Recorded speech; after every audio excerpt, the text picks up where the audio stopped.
A peasant woman found him injured and holding his twin babies. She didn't know he was the prince. Before we begin this beautiful period romance story, tell me in the comments where you're listening from. I love knowing where you're joining me from. The forest had always been Elise's refuge. It was the one place where no one ordered her to hurry, no overseer shouted about quotas of grain, no collector stood at the door with folded arms and a list. Among the trees, she could almost forget the weight of taxes and hunger. She knew every narrow path, every fallen trunk, every hollow where mushrooms grew after rain. That morning, the air was still. Not cold, not warm, just heavy, as if the sky were thinking. She shifted the bundle of branches on her shoulder and muttered to herself, half out of habit, "If I bring enough today, perhaps I can trade for a little flour. If he is in a generous mood," she added, thinking of the baker who never truly was. A crow called from somewhere above, then fell silent.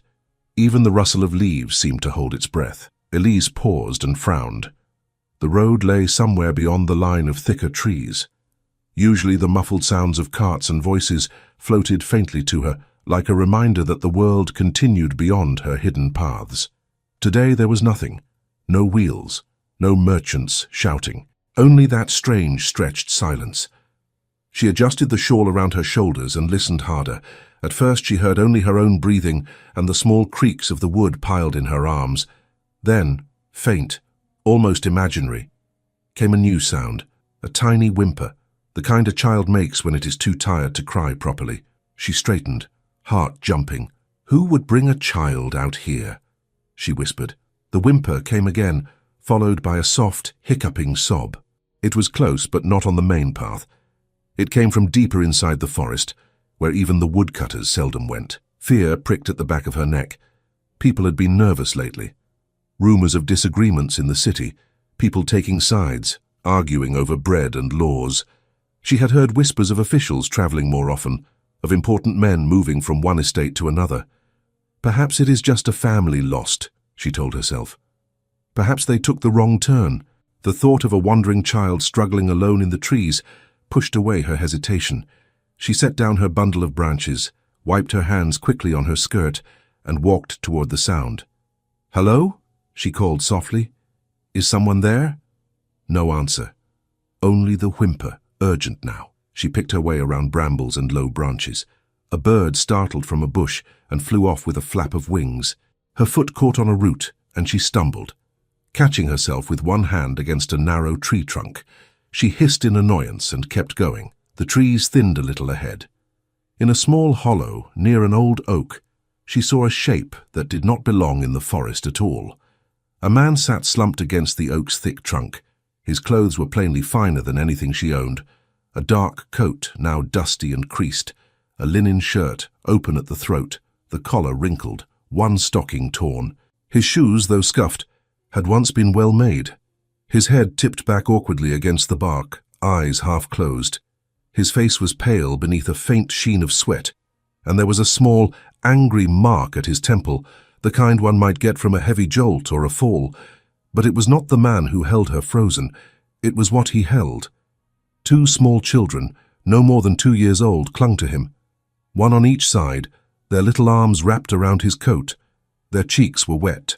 Their wide eyes stared at her, dark and frightened.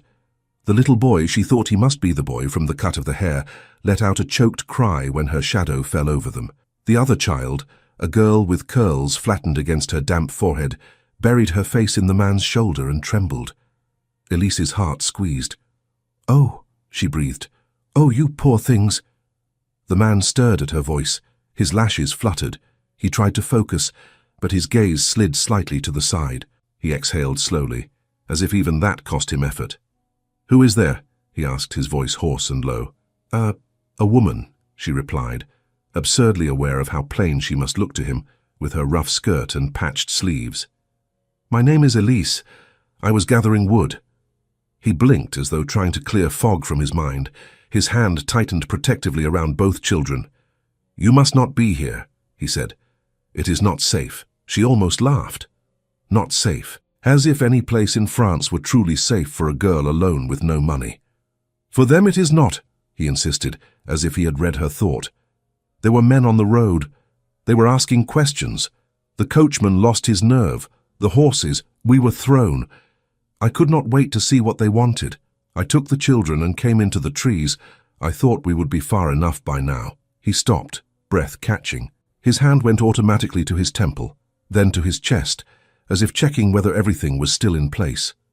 Elise looked around, half expecting to see a coach hidden behind a bush, but there was nothing. Only bent grass where someone had forced their way through quickly. "You fell?" she asked. "There was a jolt. The carriage struck something. I did not—" "It is all confused." His words trailed off. "I needed to get them away. That is all I knew." He lifted his head to look at her properly. For a moment their eyes met, and she was struck by the clarity there, even through the exhaustion. He was not drunk. He was not raving. He was simply worn down to the bone. "What is your name?" she asked, more gently now. "Louis," he replied after a pause. Then, as if remembering something, he added quickly, "Louis Martin. From the city." The surname sounded like one people used when they did not wish to be identified. Too common, too conveniently plain. But she had heard enough stories of travelers who did not want their business repeated in taverns.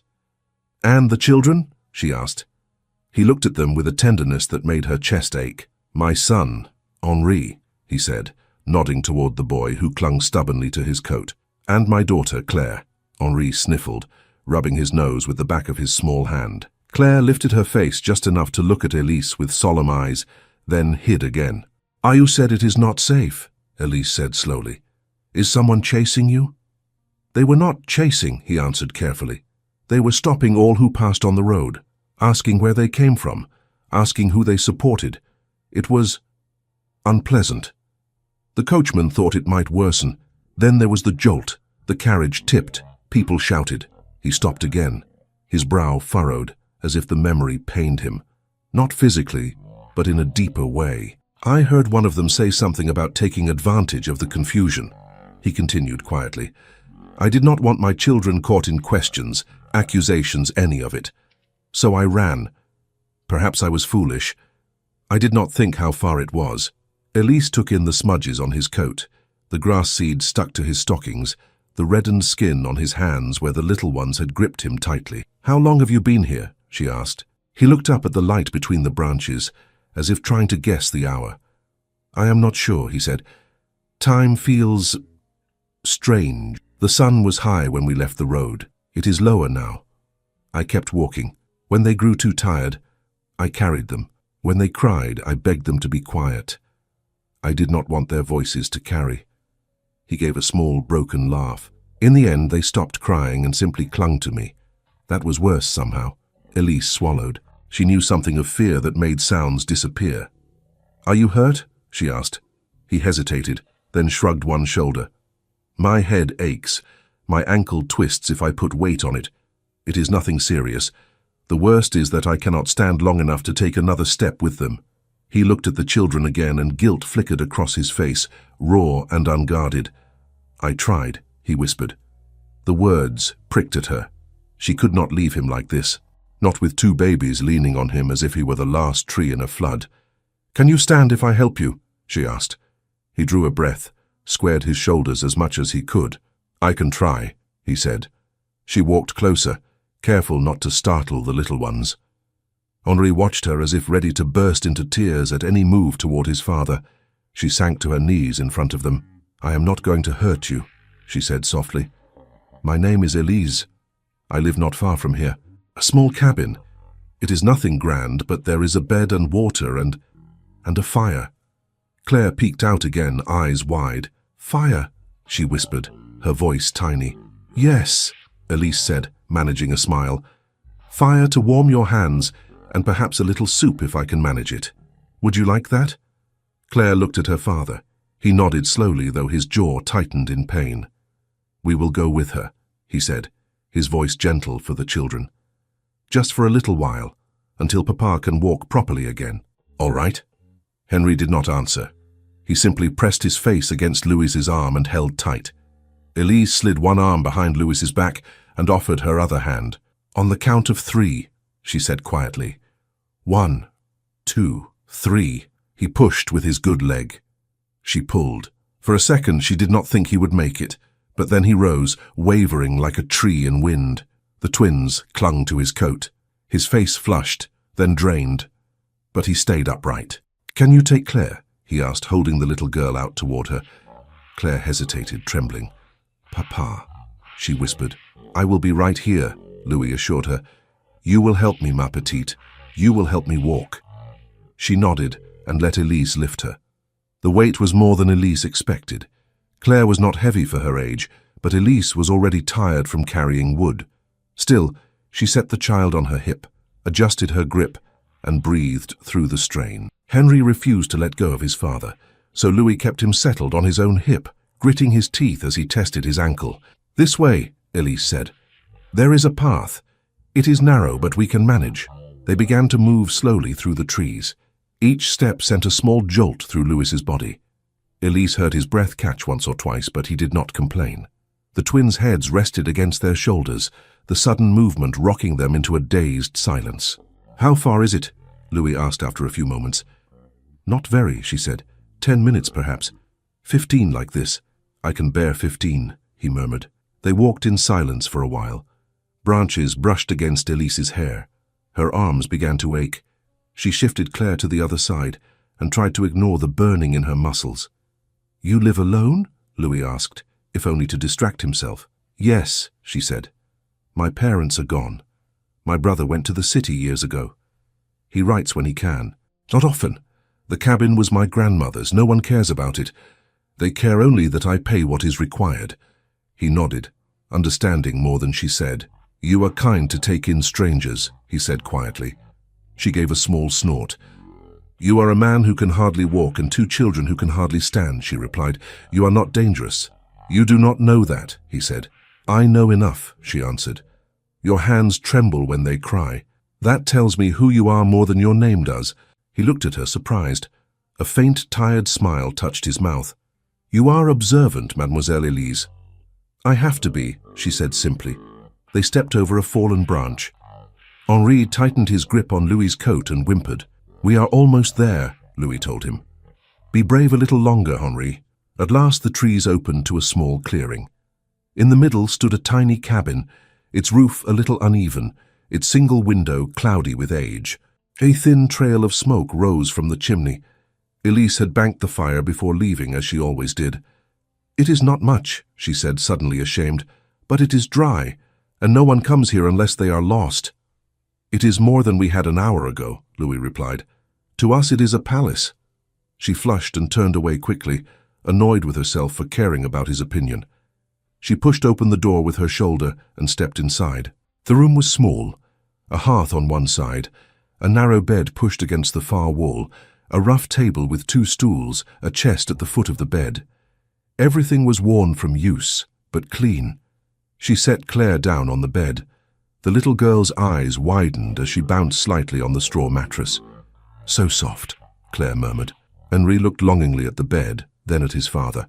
"Go on," Louis said, forcing a smile. Up you go. Elise hurried to take Henri from him, lifting the boy and placing him beside his sister. Both children sat, staring around as if they had stepped into another world. "You sit too," she said to Louis, "before your leg gives way." He did not argue. He eased himself down on the edge of the bed, then let out a quiet breath of relief. "Thank you," he said. "It is nothing," she answered. "Stay still. I will fetch water." She filled a bowl from the earthen jar near the door and brought it to the bed, setting it on the chest. Then she tore a strip from an old linen cloth and dipped it in the water. "May I look at your head?" she asked. He touched the place himself, winced slightly and nodded. She dabbed gently at his temple, wiping away dirt and dried sweat. Up close she saw that the mark was not deep. A bump, perhaps, enough to disorient him, but not break him. Relief loosened a knot she had not known was in her chest. "You will have a bruise," she said, "but it will fade. I have had worse from falling off a horse as a boy," he said lightly. "You fell off horses often, Monsieur Martin?" she asked. "Too often," he replied, a hint of amusement in his voice. "My tutor despaired." His choice of words again. Tutor. Not everyone had such a thing. Elise tucked the observation away silently. She rinsed the cloth and looked at his ankle. The stocking had stretched oddly. "May I?" she asked. "If you must," he said with a sigh. She removed his shoe carefully. Henri watched with great interest. "Does it hurt?" the little boy asked. "A little," Louis said. "Papa is brave," Claire announced. "Your papa is foolish," Louis corrected with a soft smile. "He should have rested earlier." Elise pulled back the stocking enough to see his ankle. It was swollen and slightly discolored, but not mangled. "You should not walk on this tomorrow," she said. "I must," he replied instinctively. "You must not," she said firmly. "If you do, you will not walk at all the next day." He met her eyes and seemed to recognize that arguing would change nothing. "Very well," he said quietly. "For today I will accept defeat." She wrapped the ankle with another strip of cloth, not too tight, then pulled the stocking back into place and set his shoe aside. "I have only one bed," she said then, suddenly aware of the problem. "You and the children must take it. I will sleep near the fire." "I cannot take your bed," he objected. "You can, and you will," she replied. "You can barely stand." "Do not argue." He looked as if he wanted to argue anyway, but his body clearly had other opinions. He leaned back carefully, shifting so that Henri and Claire nestled against him. The children relaxed at once, their faces smoothing. Within minutes, Henri's eyes drooped. Claire tucked her thumb into her mouth and blinked slowly. Elise turned to the hearth. She added a few of the smaller branches she had collected earlier and coaxed the embers into a small, steady flame. The warmth crept through the room, gentle and comforting. "I have some bread," she said over her shoulder, "and a small piece of cheese. It is not much. We can share it. Later I will make soup from lentils. It will be thin, but it will be warm," Louis answered softly. "You have already given us more than I could have hoped for." She shrugged, though he could not see it. "You would have done the same if you found me under a tree with 2 babies, she said.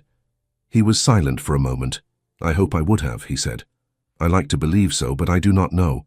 Fear makes fools of us all." She cut the bread, measuring each slice with care. One for each child, one for Louis, one for herself. She gave the children their pieces first.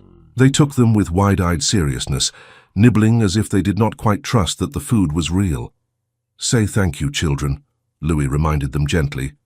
"Thank you," Claire murmured. Henri mumbled something around his mouthful that might have been thanks. "You are welcome," Elise said. She handed Louis his slice and set her own aside until everyone else had eaten. She watched them as they chewed, making sure the children did not choke in their haste. The simple act of sharing bread filled the small cabin with a strange intimacy. This man and his children, who that morning had been nowhere near her thoughts, now sat on her bed as if they had always belonged there. "Do you have family?" Louis asked after a while. "Only a brother in the city," she said. "He left to look for work years ago. Sometimes he sends a letter. Once he sent a scarf in winter. The wool was so fine I kept it wrapped away until the cold was unbearable." "And your parents?" he asked. "Gone," she said quickly. "It was some time ago." He did not press. She was grateful. "And you, Monsieur Martin?" she asked. "Is there someone who will look for you, besides those men on the road?" "There are people who expect me in certain places," he said slowly. "But whether they know where I am now, I cannot say." "Your wife?" she asked, before she could stop herself. A shadow crossed his face. "Their mother is no longer with us," he said. She regretted the question at once. "I am sorry," she said quietly. "So am I," he replied. The children had slowed their eating. Claire leaned into his side, her eyes closing.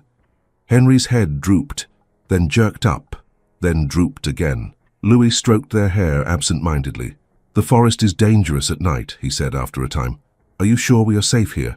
"No one comes this way," she said. "The main path is over there, beyond the thicket. Even the woodcutters stay on that side. They say this part of the forest has bad luck." "And you?" he asked. "Do you believe that?" She looked around her small home, the cracked pot by the hearth, the worn blanket on the bed, the single window that looked only onto trees. "I believe in what I can touch," she said.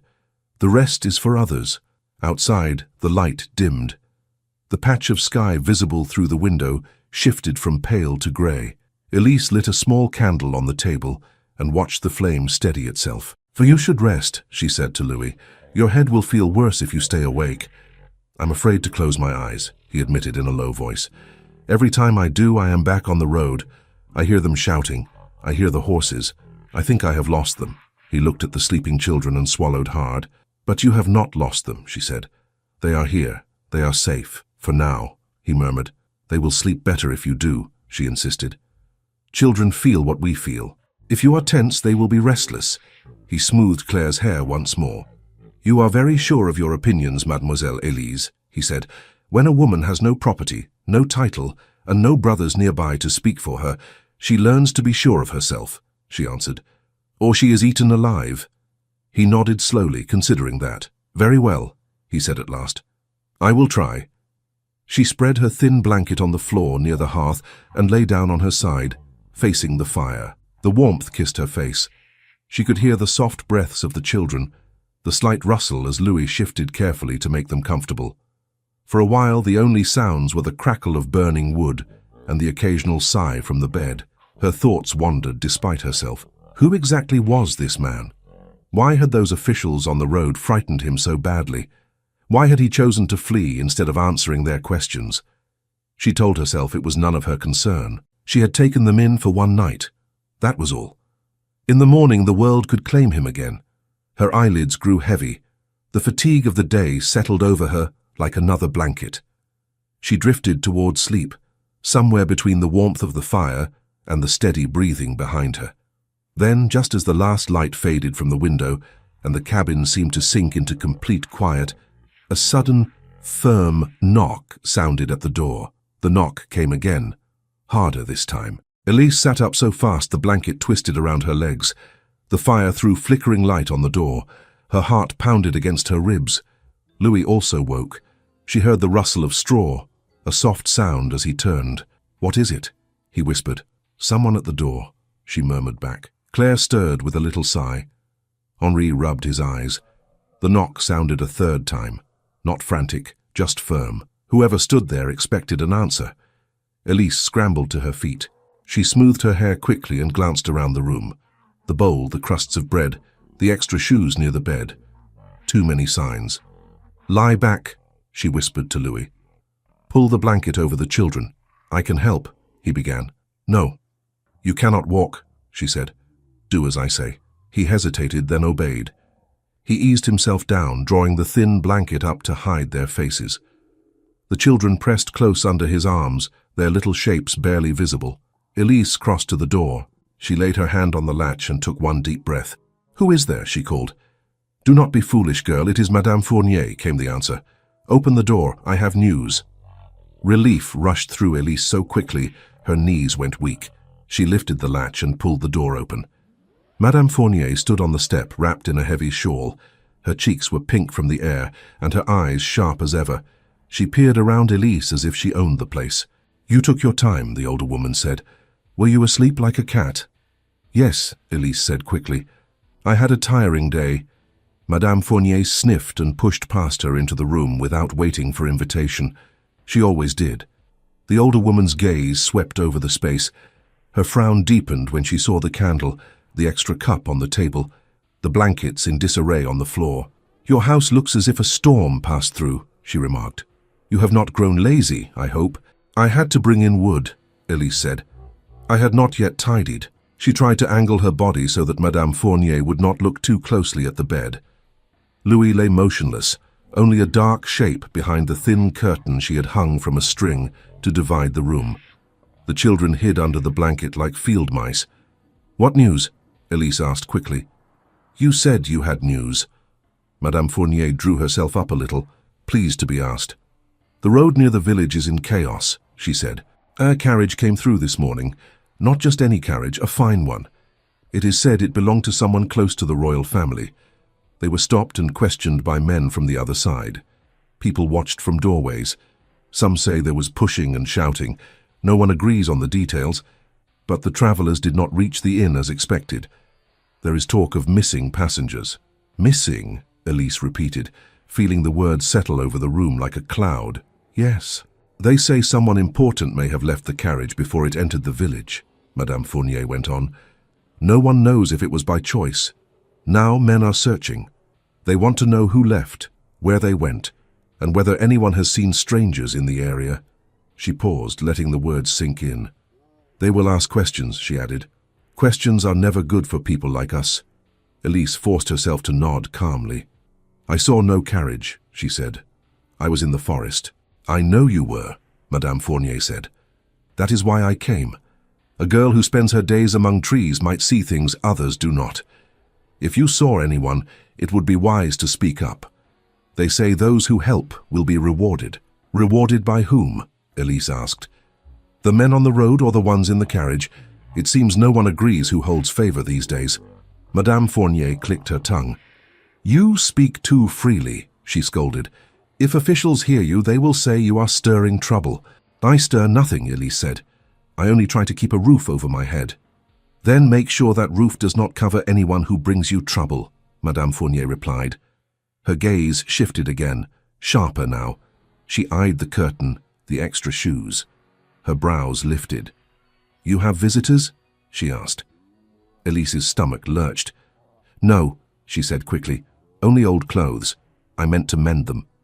Madame Fournier did not look convinced. She took a step closer to the bed. Elise's hand shot out to touch her arm. It is late, she said. You should be at home. Your joints ache when you stand in the damp air too long. You told me so yourself. The older woman hesitated. Her curiosity warred with her sense. That is true, she said grudgingly. But this is important, girl. Listen to me. The officials said anyone who hides strangers will be treated as an enemy, even if they claim not to know who they are. Do you understand? Yes, Elise said softly. I understand. For people like us, it is always easier for them to blame than to ask. Madame Fournier went on. There is no one to speak for us. Remember that. Be careful who you help. I help no one, Elise lied. You know I keep to myself. Madame Fournier studied her face, perhaps searching for a tremor or blush. Finding none, she finally nodded. Very well, she said. If you hear anything, tell me. I will know how to pass it along without drawing attention to you. You are too young to handle these matters. Thank you, Elise murmured. The older woman pulled her shawl tighter. Lock your door, she said. There are many strange things happening on the roads now. People talk of change, but change often falls hardest on our shoulders. With that she left, stepping out into the dim light. Elise closed the door behind her and leaned against it, letting her head fall back for a moment. From the bed came a soft whisper. She is gone, Louis asked. Yes, Elise said. For now. She crossed the room and pulled the curtain aside. Claire blinked up at her. Henri clung to his father's arm. They were stopped, Louis said quietly. On the road. The carriage. Yes, she answered. She says there is confusion. Missing passengers. Men looking for anyone who left the carriage. He closed his eyes briefly. I thought as much, he murmured. You did not tell me the carriage was a royal one, she said. It seemed unwise to mention it, he replied, and I did not wish to worry you more than necessary. You already worried me enough, she said. He opened his eyes again and studied her face. What will you do? He asked. Now that you know they are searching. What can I do? She said. Throw you into the forest. I am not a monster. His mouth curved slightly.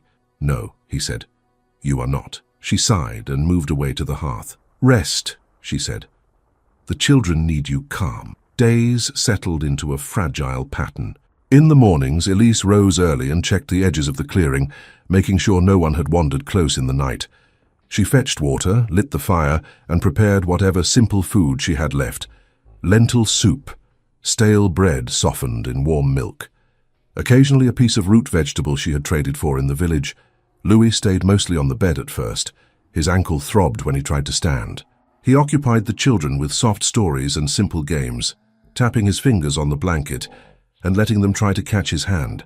Their laughter made the small cabin feel strangely full. You are good with them, Elise observed one morning as she chopped an onion. They are all I have, he replied. I used to think of duties in terms of documents and meetings. Now I think only of whether they slept, whether they ate, whether they smiled. Children will change a man, she said. Has that been your experience? He asked gently. She shook her head. No, I have none of my own, she said. But I have watched enough fathers in the village. Some soften, some do not. You are one of the softer ones. He smiled faintly. I hope that is a compliment. Of course it is, she said. When his ankle allowed, Louis insisted on helping. He could not walk far. but he sat at the table and mended a broken stool leg with surprising skill. He repaired the latch on the door so it would close more tightly. He even showed the children how to stack small pieces of firewood in neat lines, turning the chore into a game. "You have lived a comfortable life," Elise said one afternoon, as she watched him coax Henri to balance a piece of wood on another without letting it fall. "Yet you know how to mend furniture."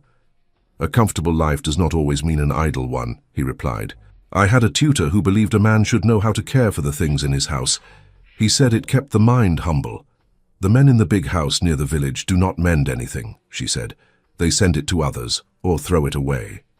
"They are fools, then," he said. "Careful," she warned. "Someone might hear you." He laughed softly. "Perhaps they should," he said. As his strength returned, so did the visits from the outside world. One afternoon, as Elise walked back from the well with 2 buckets, she saw dust on the path.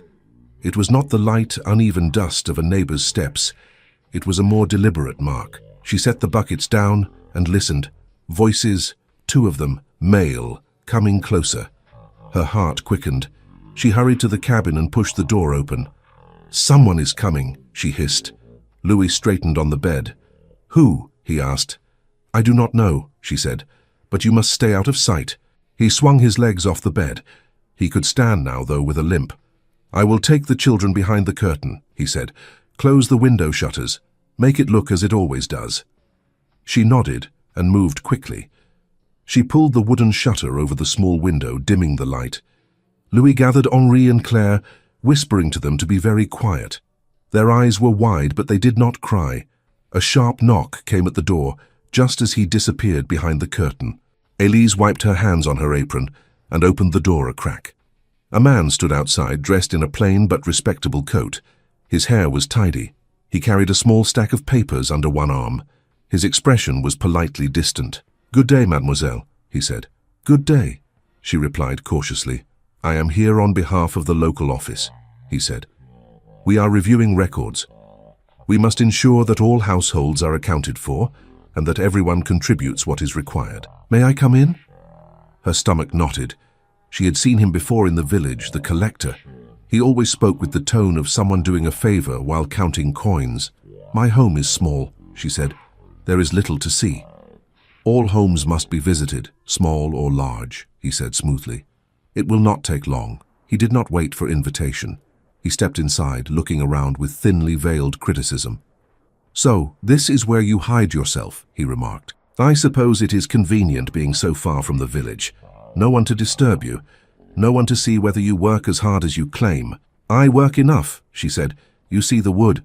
I sell what I can, when the weather allows." "And yet you are still behind with payments," he said, flipping through his papers.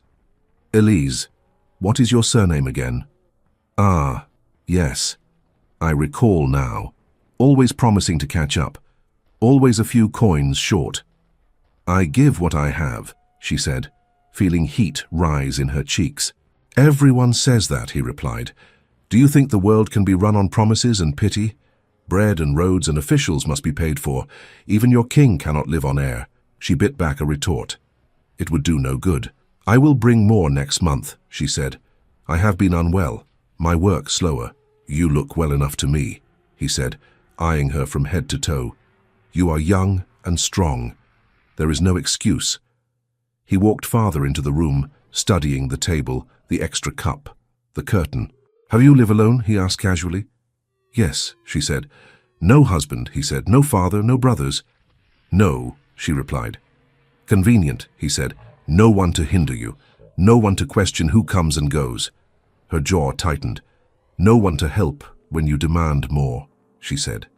He turned, eyebrows lifting. "Are you complaining?" he asked. "I am stating a fact," she said quietly. He stepped closer, invading her space just enough to remind her that he could make her life harder with a word. "Take care how you speak," he said softly. "Gratitude would suit you better than defiance." He glanced toward the curtain again. "You sleep there?" he asked. "Yes," she said. "The bed is old. It creaks in storms. I prefer to be near the fire." He nodded slowly, as if he believed her, or perhaps as if he did not care enough to pursue it. "There are reports of strangers near the road," he said. important people who may have left their carriage unexpectedly. You have not seen anyone unusual in the forest. A squirrel that stole half my bread yesterday, she said. Does that count as unusual? He stared at her for a long moment, then gave a tight smile. You make jokes, he said. Very good. I hope your humor will remain when we speak again next month and you are still behind. He folded his papers and moved toward the door.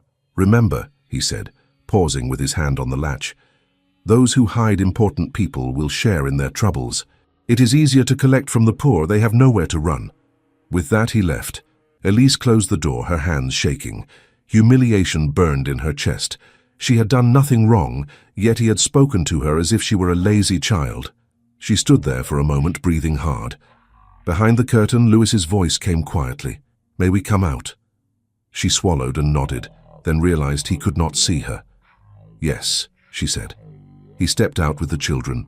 Both twins watched her, puzzled by the tension in the room. You heard all that, she said, not quite able to meet his eyes. Yes, he replied softly. I am nothing to him, she said abruptly. Not a person, only a name on his paper, a burden, a problem to fix with scolding. You are not nothing, Louis said. To him I am, she insisted. It does not matter that I work, that I drag wood until my arms ache. I will always be the girl in the forest who is a few coins short. He looked at her with an expression she could not name. Regret, perhaps, shame. There are many like him, he said. They see only columns of numbers, not faces. You speak as if you know them, she said. I do, he answered. Too well. She turned away, suddenly angry with him too, though she knew it was unfair. Why should you care? She muttered. You will leave when you can walk, and this will be a small story you tell someone one day.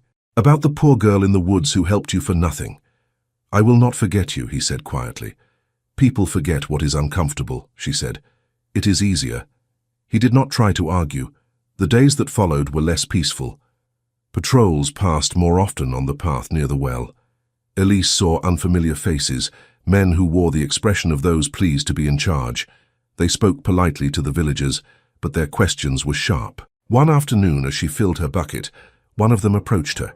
He was the same official who had been at her door with the papers. Now he wore a small badge pinned neatly to his coat, as if to remind everyone that his authority came from somewhere above. Mademoiselle Elise, he said, still hauling water yourself? There is no one else to do it, she replied. You have not seen anyone wandering in the forest? He asked. A man, perhaps, middle height, well-dressed, traveling with 2 small children. Her heart skipped, but her face stayed calm. The only children I see are the ones who throw stones at my door when they feel bold, she said. He smiled as if she had told a charming little joke. If you see anyone, you must tell me, he said.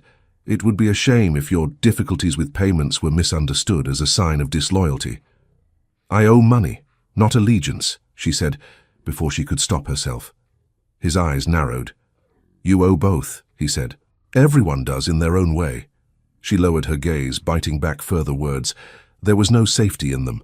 When she returned to the cabin, she found Louis standing by the window, watching the trees. You should not be on your feet so long, she said. I heard voices, he replied.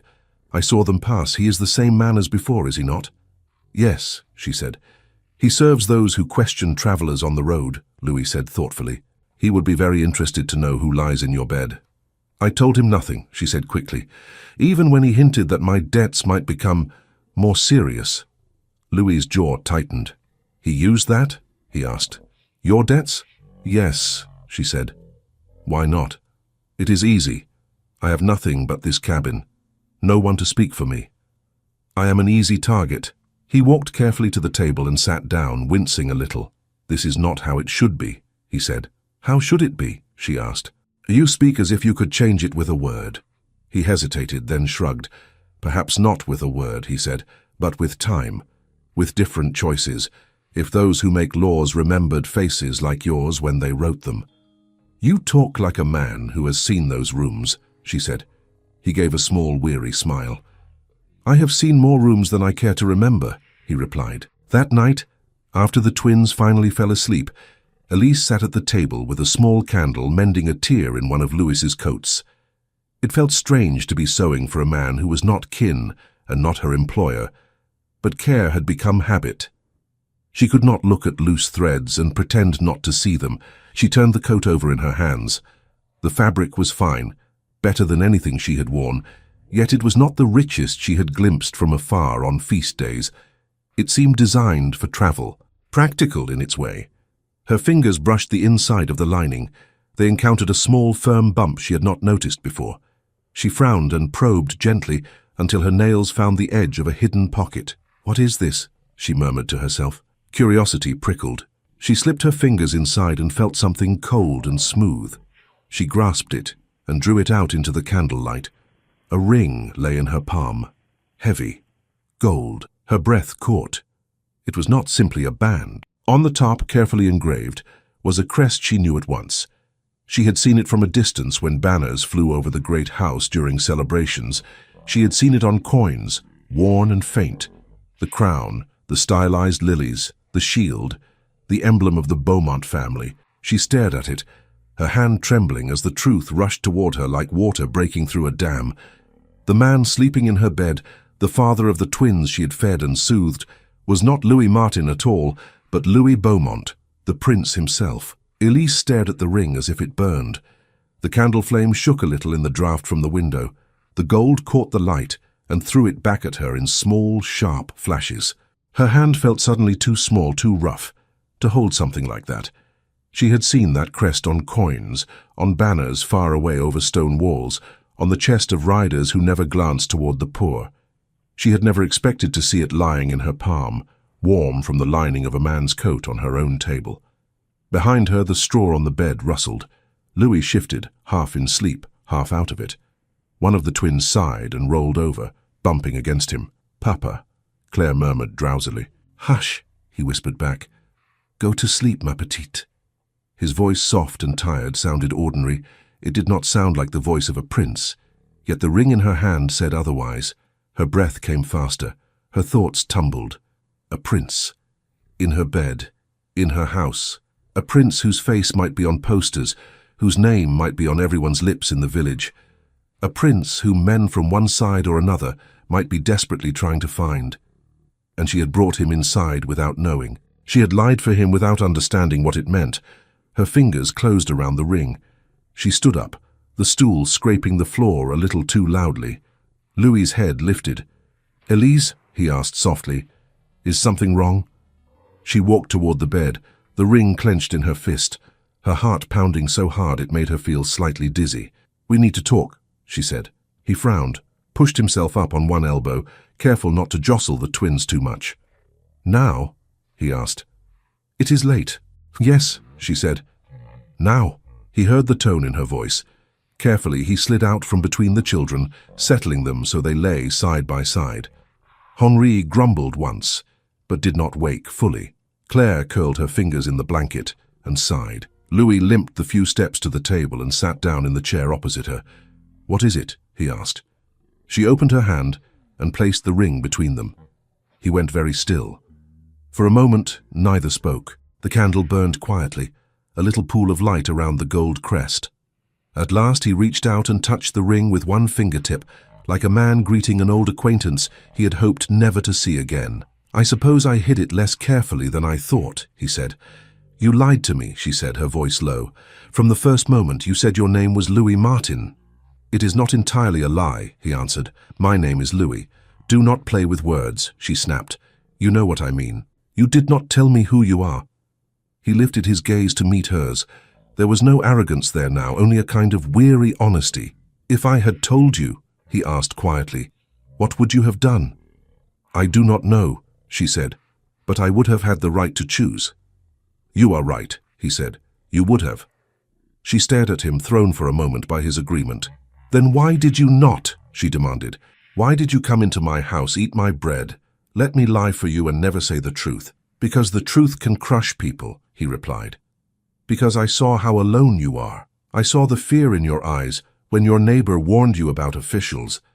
I did not want to throw the weight of my name onto your shoulders when you already carry so much." He looked down at the ring again, then back at her. "I am Louis Beaumont," he said quietly. "Prince of France, whether that title brings respect or resentment these days, and the two children sleeping in your bed are my son and daughter." The words hung between them like something heavy and fragile. Elise pulled out the other chair and sat down slowly. Her knees would not hold her if she stood much longer. "The carriage," she said. "It was not just any carriage." "No," he said. "It was mine, or rather, the one prepared for me. We travelled with a small number of attendants as quietly as possible to visit associates near the border. There were talks to be held, people to reassure. We hoped that by showing willingness to listen, we might calm certain tensions." "And instead?" she asked. "Instead, others saw an opportunity," he said. "There are those who think my family has had its time. There are those who think they can guide the kingdom better. Some of them may not be entirely wrong about the need for change, but method and timing." He shook his head. "Our carriage was recognized," he went on. "Not everyone in the world wishes me well. Some of those watching the roads that day did not serve the same interests as those who sent me. There were questions, accusations. The coachman grew frightened. In his panic, he mishandled the horses. The carriage swayed, then tipped slightly. No one was thrown far. No one lay bleeding on the ground. But in the confusion, I heard one voice close to the door say that it would be useful if I disappeared. If only for a while." His fingers tightened on the ring. "I looked at my children," he said softly. "I saw fear in their eyes. I did not wait to learn what disappeared meant. I took them and stepped down onto the road. People were shouting. Some were calling my name. Others were saying I should stay, that it was dangerous to leave. I did not listen. I walked toward the trees. Then I ran. I thought foolishly that once we reached the forest we would be invisible." "You hurt your head when the carriage tilted," she said slowly. "That is why you could hardly stay upright." "Yes," he said.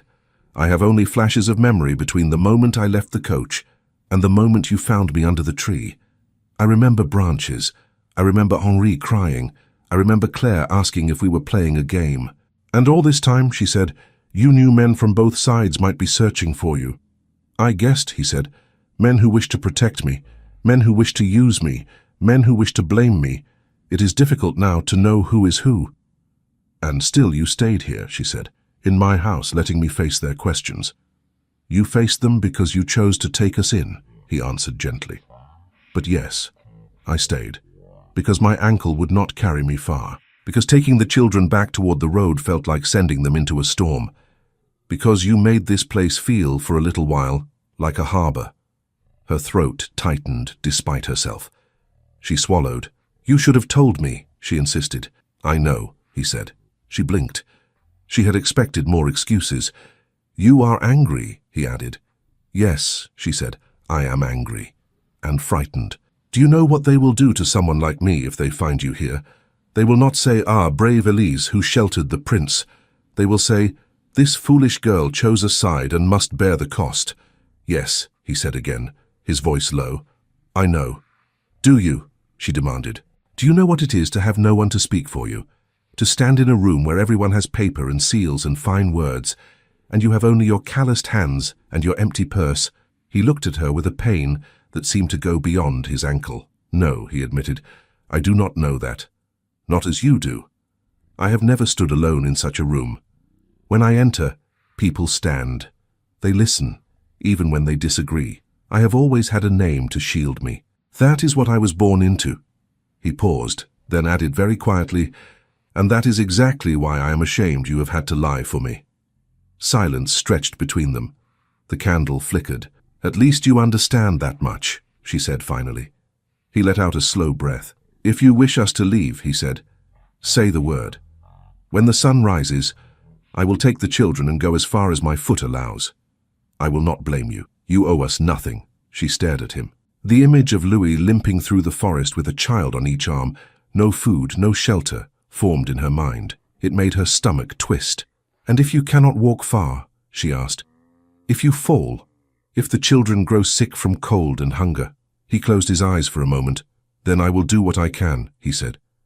"It is my responsibility, not yours." She pushed the ring toward him across the table. "Keep it," she said. "If someone else finds it here, I will have no way to explain it." He picked up the ring and turned it between his fingers. "I hid this when we first left the house," he said. "I did not want it to draw attention. Funny, is it not, that the one symbol of my power is the very thing that makes me weak now. Power, she repeated softly. It does not look like power from where I sit. He slipped the ring back into his hand, like someone hiding a piece of himself.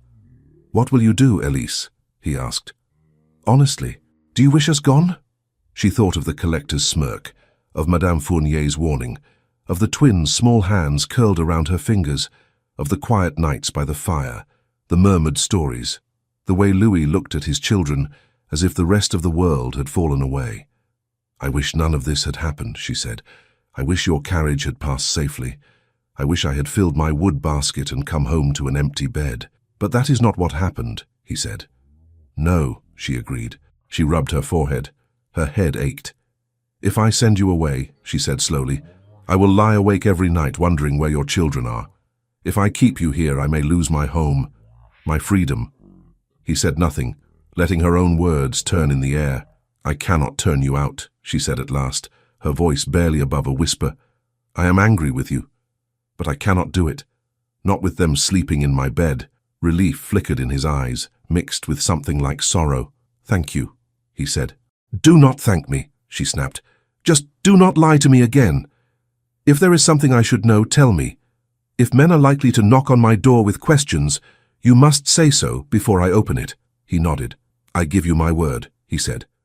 No more half-truths, not here. She studied him for another long moment, then stood abruptly. Go back to bed, she said. Your children will wake if you stay away too long. And I must sleep, or I will be useless when trouble comes. When trouble comes, he repeated. She gave a humorless smile. For people like me, trouble is never an if, she said. Only a when.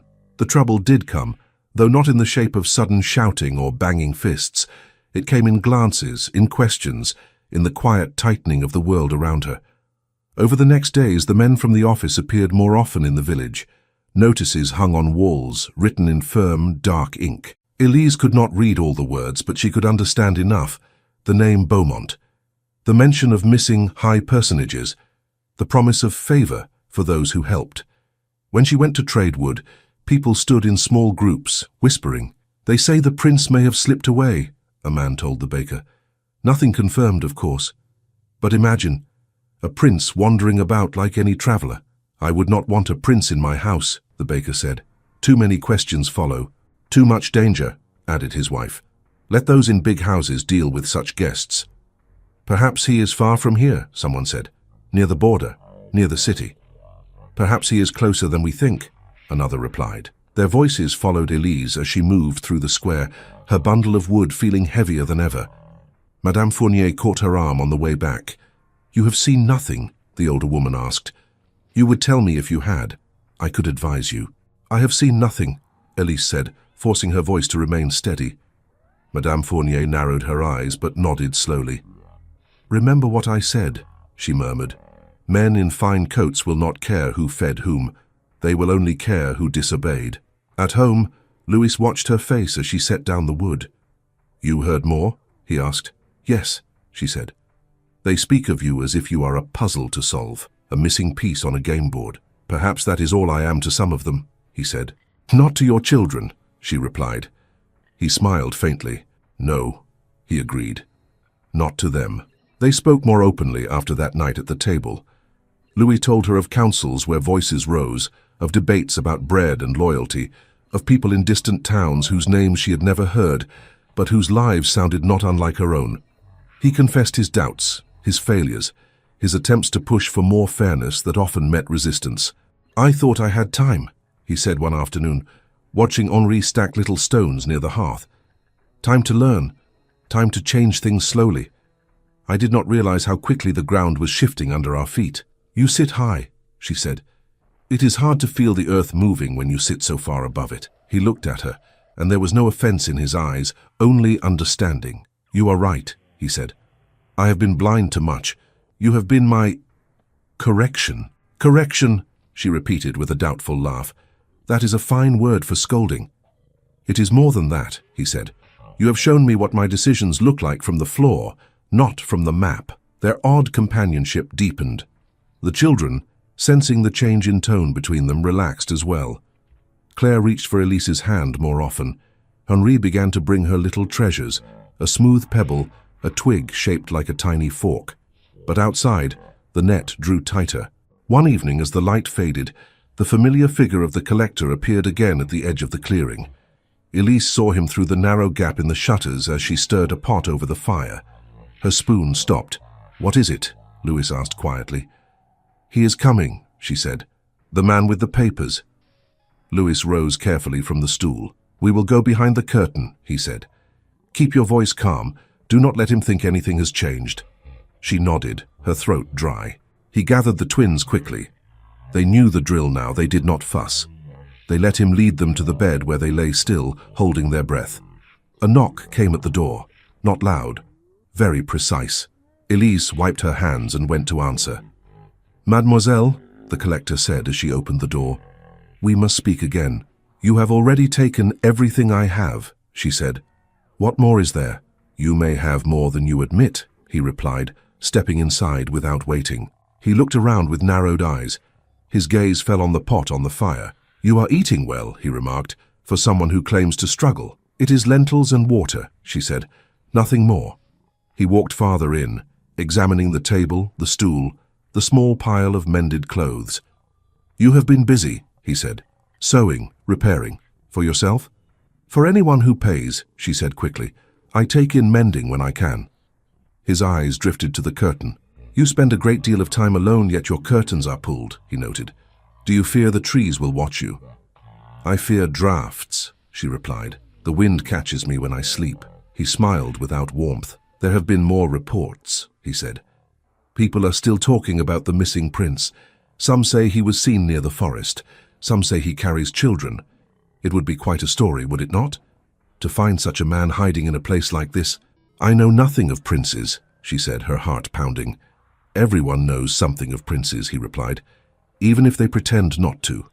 He stepped closer to the curtain. "Shall we see how you sleep, Mademoiselle Elise?"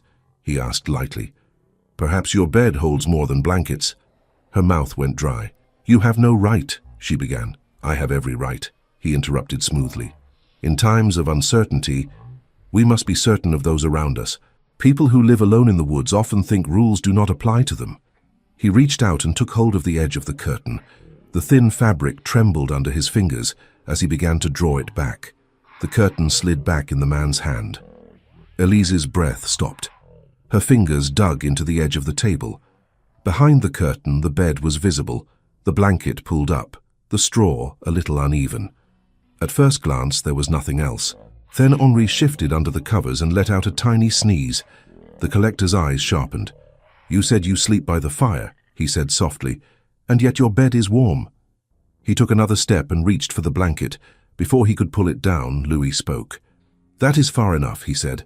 He pushed himself up from the bed, keeping the blanket drawn up to the children's chins. His hair was slightly mussed, his shirt open at the collar, his ankles stiff, but his posture held a quiet strength. The collector turned, surprised. For a moment, he seemed unsure what he was seeing. A well-spoken stranger in a peasant cabin was not what he had expected.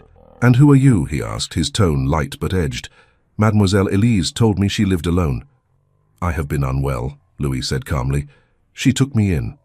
"So generous," the collector murmured. "You are far from any road, monsieur. How did you come to lose your way?" Louis's gaze did not waver. "Some days ago, the carriage I traveled with was stopped near the village," he said. "There was confusion. I left it and walked into the forest. I twisted my ankle. Your citizen here found me and brought me to her home." "You say the carriage as if it were just any carriage," the collector said. "But I have heard many tales of this particular one. A fine vehicle, a royal crest, important passengers." Louis's hand tightened slightly on the blanket. "I did not say it was not fine," he replied, "only that I left it." The collector studied his face. His eyes took in the cut of Louis's cheekbones, the line of his jaw, the quality of his voice. "You speak like a man used to being heard," he said, "used to being obeyed. And you speak like a man used to being feared," Louis answered quietly. The collector's lips curved. "Fear has its uses," he said. "It keeps people honest. It keeps them silent," Louis said. "That is not the same thing." Elise stood frozen, watching the exchange like a game played high above her head. Yet everything in it could fall and crush her. "Who are the children?" the collector asked, nodding toward the small shapes under the blanket. "My charges?" Louis said. "Their mother is gone.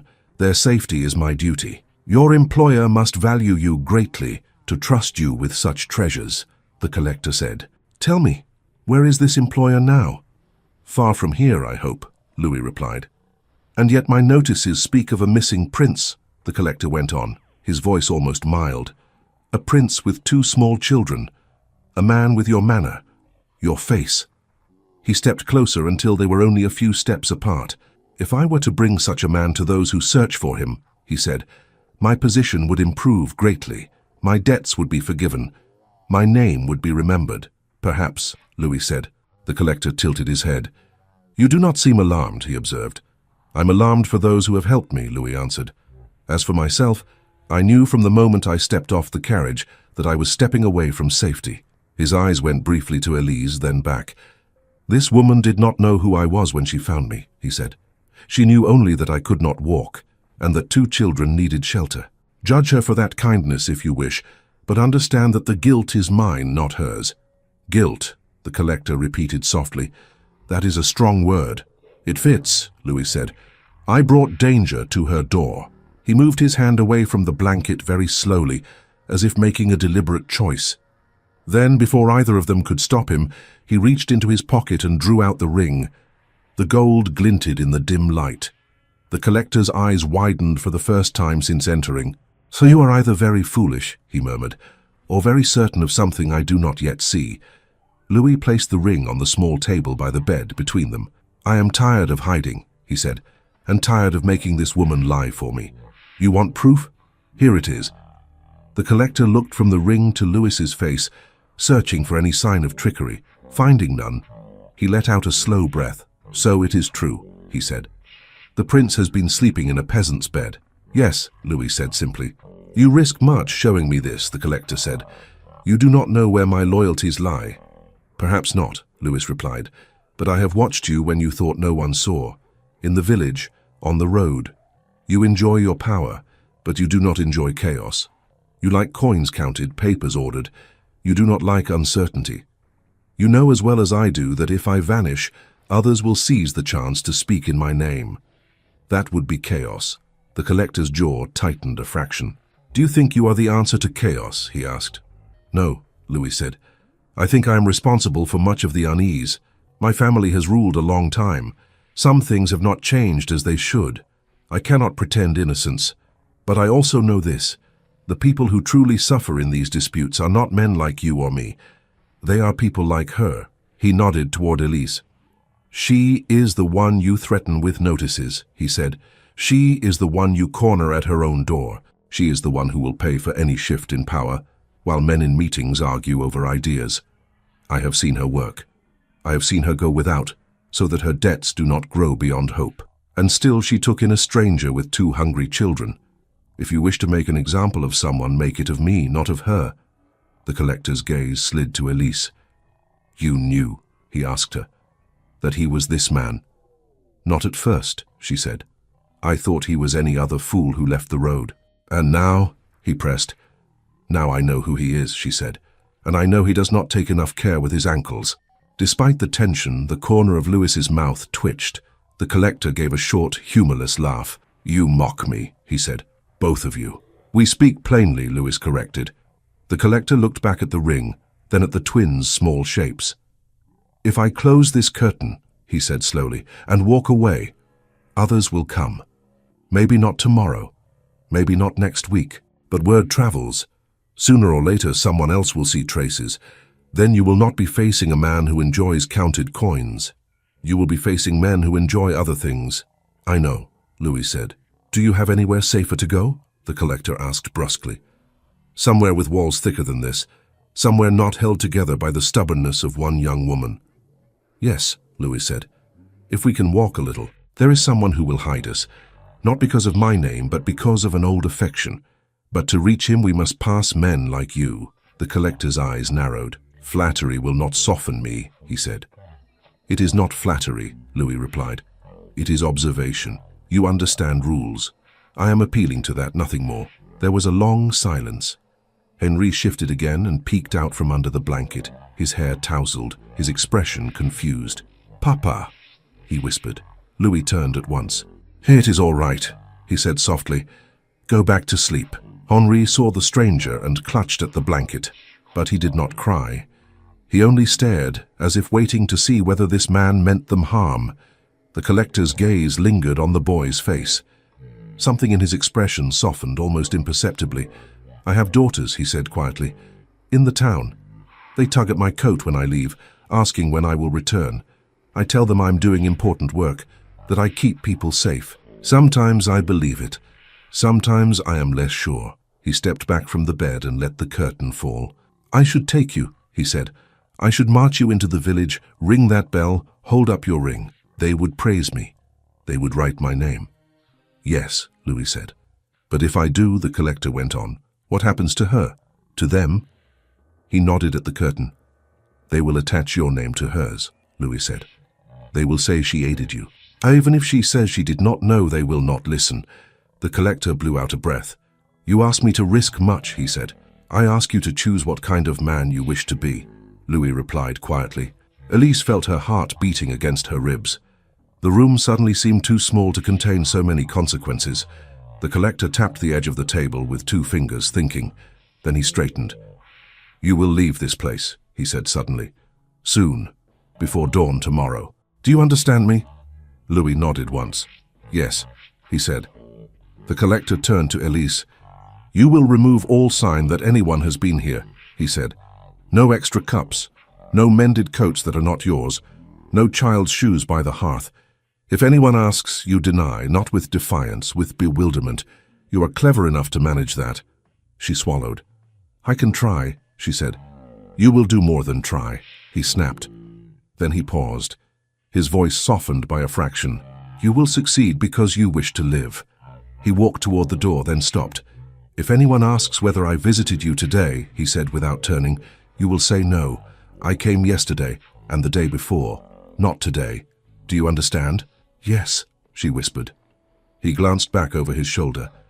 "And you," he said to Louis, "will show yourself to those who need to see you, and not a moment later. Do not hide forever in shadows like these. Shadows breed stories. Stories can be worse than truth." "I will remember," Louis said. The collector nodded once almost sharply and left. The door closed behind him with a click. For a few heartbeats, no one moved. Then Henri emerged fully from under the blanket and scrambled out of bed, running to Louis. "Papa, who was that man?" he asked, wrapping his arms around his father's leg. "A man who asked too many questions," Louis said, bending to hug him. "But he will not trouble us again, if we do what he said." Claire peeked out, her curls tangled. "Are we leaving?" she asked. "Like in the forest?" "Yes," Louis said, straightening slowly. "But this time we leave with a place to go." Elise let out a breath she had not known she was holding. "He could have taken you," she said. "All he had to do was shout." "He had a choice," Louis replied. "He took the harder one." "The harder one," she repeated. "For him or for us?" "For all of us," he said. "But perhaps also the better." She shook her head. "I do not trust men who change their minds so quickly," she muttered. "Nor do I," he said softly. "But we can use the time he bought us." He looked around the cabin, his eyes lingering on each small thing she owned. "We must pack what little we can carry," he said, "and decide what to leave." "There is not much to decide," she replied. "Everything here is heavy and worth little, except the tools, and the pot, and the blanket." "And your letters," he said. "Those you keep in the box under the bed." She stared at him. "How did you—" "I saw you reading one at night," he said. "You held it as if it was something very precious." She turned away quickly, so he would not see how that touched her. "I will need to bank the fire," she said. "If someone comes and finds cold ashes, they will know I left in a hurry." He nodded. "We will go before dawn," he said, "when the forest is quiet." She moved through the room, touching objects with quick hands. Her grandmother's wooden spoon. The chipped cup her brother had carved a design into when he was a boy. Each one held a memory, but memories did not fit into a bag. "Where will we go?" she asked. "To a man I trust," Louis said. "My old tutor. He lives near a town 2 days' walk from here if we go slowly. He left court years ago when he grew tired of arguments." He cares more for books and gardens now, but he cares for me also. He will help us without asking for more than we can give. Will he want a stranger in his house, she asked. He will want anyone who kept his former student alive, Louis said simply. The night passed in small movements. Elise rolled up the blanket and tied it with twine. She wrapped a piece of cheese and the last of the bread in cloth. She filled a small sack with lentils. She tucked her brother's letters under her blouse. Louis prepared the children, explaining that they would be going on an adventure, that they would walk through trees again, but this time there would be a friendly house at the end. Will there be soup? Claire asked. There's always soup where my tutor lives, Louis said with a smile. He believes nothing serious can be discussed on an empty stomach. In the darkest hour before dawn, they stepped outside. The air was cool and damp. The trees were only shapes against the sky. The cabin behind them looked smaller than ever, its window dark, its door closed. Do you wish to say goodbye? Louis asked quietly. Elise looked at the house that had held her whole life, the place where she had laughed with her brother as children, the place where she had wept when her parents were gone, the place where, for a few strange days, a prince and his children had turned her routine into something both terrifying and precious. There is no one to hear me, she said. I will say goodbye with my back. She turned away and did not look again. The path through the forest felt different when leaving for good. Each step sounded louder. Each twig crack seemed to shout. Henri held Louis's hand. Claire held Elise's. When the children tired, they took turns carrying them, resting often. You could have stayed, Louis said once during a pause on a mossy log. He did not tell you to leave, only me. And let you limp through the forest alone again, she said. No. Besides, if questions come, they will not end at my door. The forest is no longer a good hiding place. I would have been chased eventually, even without you. He studied her face. Do you regret it? He asked quietly. Helping us. Coming with us. She looked down at Claire's head resting against her arm. I regret the tax collector, she said. I regret my debts. I regret that the world is shaped so that people like me always pay for choices we did not make. But I do not regret opening my door to crying children. And me, he asked. She hesitated, surprised by how much the question mattered. You came with them, she said. So, I suppose I do not regret you either. He smiled, a real smile that reached his eyes. Then I am content, he said. They reached the tutor's village as the sun was lowering on the second day. It was larger than Elise's, with more houses clustered together, but it still smelled of bread and smoke and animals. They did not go through the center. Louis led them along a side lane, then down a narrow path bordered by low stone walls. At the end stood a modest house with a small garden. Nothing grand, just a door, a window, a few pots with herbs. Louis took a deep breath and knocked. After a moment, the door opened. An older man with silver hair and kind eyes peered out.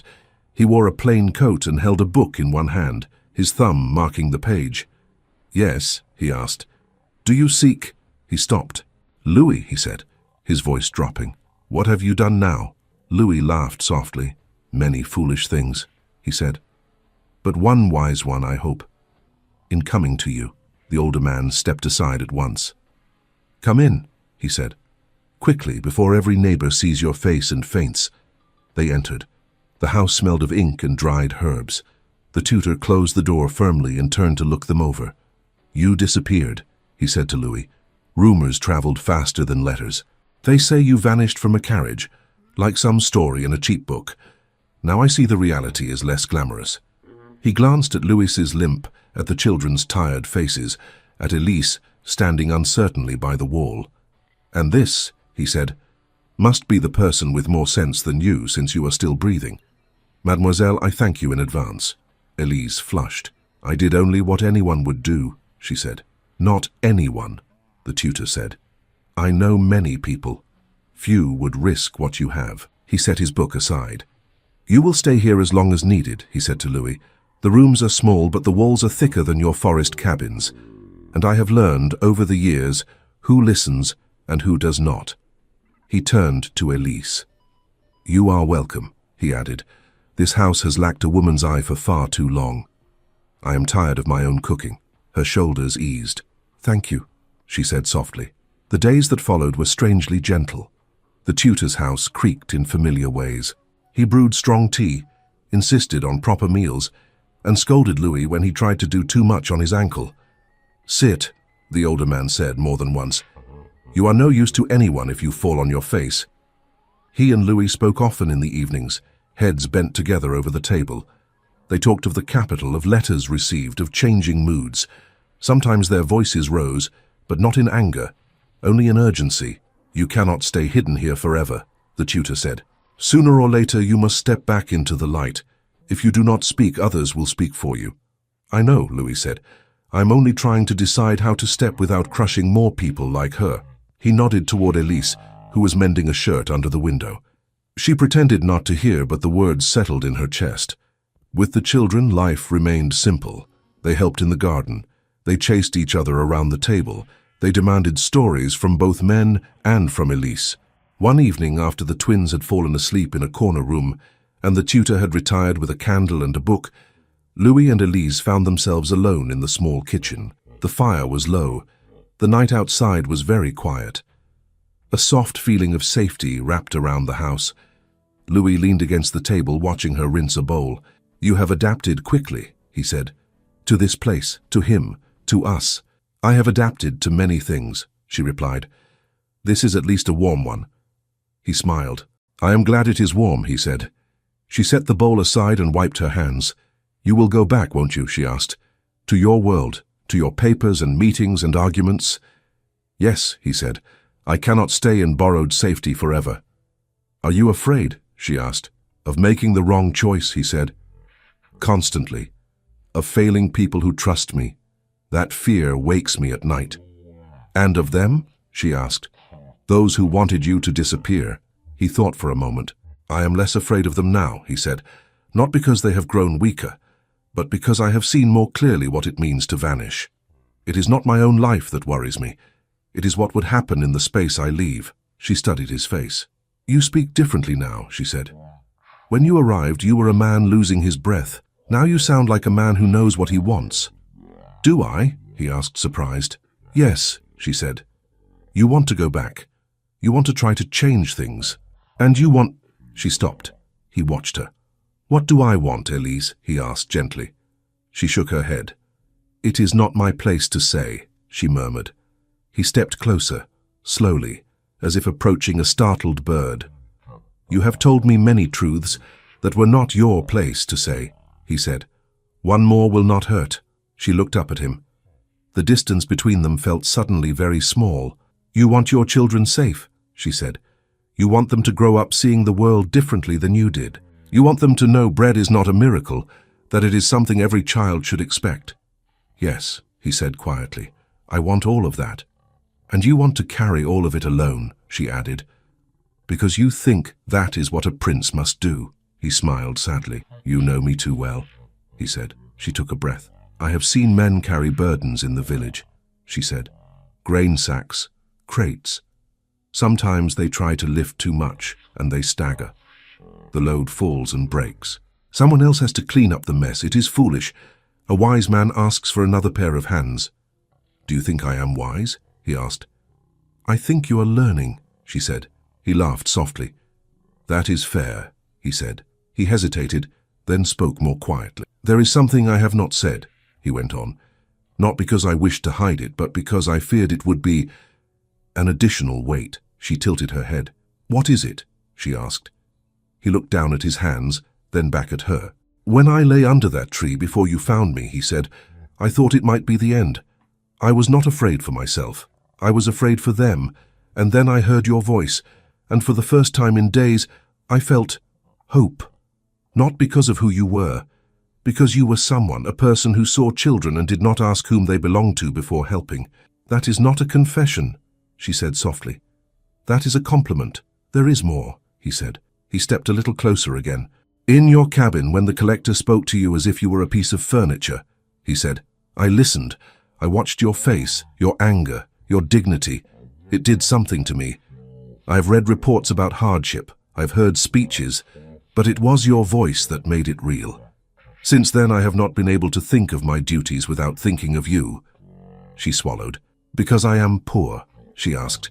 "Because you are brave," he said. "Because you are honest." Because you remind me that crowns and coats mean nothing if the people wearing them cannot look someone like you in the eye. That still does not sound like a confession, she whispered. He took another small step, close enough now that she could see the faint line at the corner of his eye when he smiled. I think of you when I wake, he said quietly. I look for you when you leave the room, when you laugh with my children. Something inside me feels at home. I do not know when it began. Perhaps with the first bowl of lentils. Perhaps with the first time you scolded me. But I know this. The thought of returning to my life without you feels wrong, incomplete. Her heart hammered. Louis, she said, warning and plea in the single word.